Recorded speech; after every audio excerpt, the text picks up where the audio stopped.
তোমরা থাকো ভাড়া বাসায়, আমরাও ভাড়া বাসায় থাকি। আমি ভাড়া থাকি, ভাড়া বাসায় থাকি, তো কি হয়েছে? তুমিও তো ভাড়া বাসায় থাকো, তুমিও তো আমাকে ভাড়া বাসায় উঠাইছো। তুমি কোন জায়গার চিটেঙ্গা হইছো? তুমি যে একটা মানুষকে ছোট করতেছো, তুমি তোমার ফ্যামিলির কথা বলছো? তোমার ফ্যামিলি কিরকম? তুমি আমার পিছনে টাকা খরচ করছো, বলতেছো যে আমি কত টাকা খরচ করছি তোমার পিছনে, ওইটা কি একটু মনে নাই? নেওয়াজ যাকে বিয়ে করেছে ওই মেয়েটার এর আগে 3বার ডিভোর্স হয়েছে। সেই মেয়েকে নেওয়াজের পছন্দ হলো, আর আমাকে পছন্দ হলো না। কেন জানেন? আমাকে পছন্দ না হওয়ার সবচেয়ে বড় কারণ, আমার বিয়েতে আমার আব্বু তাদেরকে ঘর ভর্তি করে ফার্নিচার দিতে পারেনি। হ্যাঁ ভিউয়ার্স, লাইভে এসে কেঁদে কেঁদে এমনটাই বলেছে সুমাইশা তিথি। তিথি জানায়, নেওয়াজ যাকে বিয়ে করেছে ওই মেয়েটার এর আগে 3বার ডিভোর্স হয়েছিল, কিন্তু নেওয়াজ তাকে অনেক পছন্দ করে। তার কারণ মেয়েটা পশ, তার টাকার অভাব নেই। ডিভোর্স হয়েছে তাতে কি হয়েছে, টাকা তো আছে। আর আমার ক্ষেত্রে আমার জন্য নেওয়াজ ছিল আমার জীবনের প্রথম পুরুষ। সব কিছু দিয়ে তাকে ভালোবাসতে চেয়েছিলাম। তাকে আমি বারবার করে জিজ্ঞেস করতাম, তোমার কি পছন্দ, আমি কিভাবে থাকলে তুমি আমাকে পছন্দ করবে। আমি জিমে ভর্তি হব দরকার হলে, তুমি যেভাবে পড়বে আমি সেরকম ভাবেই থাকবো। আমি শুধু তোমার ভালোবাসাটা চাই। প্লিজ তুমি এরকমভাবে অন্যান্য মেয়েদের সাথে কথা বলো না।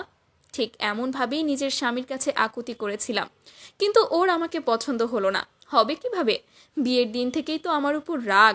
চিটাগাঙ্গেদের একটা রুলস আছে, বিয়ের সময় তারা মেয়েদের বাড়ি থেকে ঘর ভর্তি করে ফার্নিচার নেয়, কিন্তু আমার আব্বু এবং চাচু আগেই বলে রেখেছিল আমাদের সেই সামর্থ্য নেই। আমার আব্বু দোকানে কাজ করে, কিভাবে দিত? তখন সে বলেছিল যে তার একটা সুতাও লাগবে না। নেওয়াজকে আমার আব্বু আগে থেকেই বলছে আমরা চিটাগনিয়ান না খাস, সো আমরা তোমাদের ডিমান্ড কোনো কিছু পূরণ করতে পারবো না। আমার অতটুকু সামর্থ্য নাই যে আমি তোমরা চিটাগনদের অনেক ডিমান্ড থাকে, ওইগুলো পূরণ করার মতো সামর্থ্য আমাদের মধ্যে নাই। কিন্তু সে যে মনে মনে সবকিছুই চাইতো, এটা আমি বিয়ের পরে বুঝতে পেরেছি। যাই হোক, এরপরে সবকিছু মানিয়ে নিয়েছি, কিন্তু সে মানতে পারেনি। একের পর এক মেয়েদের সাথে ফ্লার্ট করত, খুঁজে ফিরতো তার মনের মতো মেয়েকে।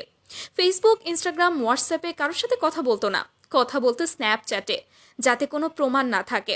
ও এইসব কিছু ফেসবুক, ইনস্টাগ্রাম, হোয়াটসঅ্যাপ এইসব জায়গায় করে না। আবার ও যে স্ন্যাপচ্যাটের মধ্যে এসব করে। স্ন্যাপচ্যাটে কত মেয়ের সাথে কত কিছু করছে, যেহেতু ওখানে প্রমাণ থাকে না। বেছে বেছে অনেককে পটানোর চেষ্টা করেছে, কিন্তু সবাই যখন একটা সময় জানতে পেরেছে আমি তার বউ, তখন তারা সরে গিয়েছে। কিন্তু এই সুহি মেয়েটা, সে চায়নি। সে আমার জীবনটা শেষ করে দিল। তারও একটা পুরুষের দরকার ছিল, আর আমার স্বামীরও দরকার ছিল টাকার। সেই সাথে একটা পশ সুন্দরী মেয়েও পেয়ে গেল। দুজনেই এখন হ্যাপি, আর আমি আমার সন্তানকে নিয়ে একা।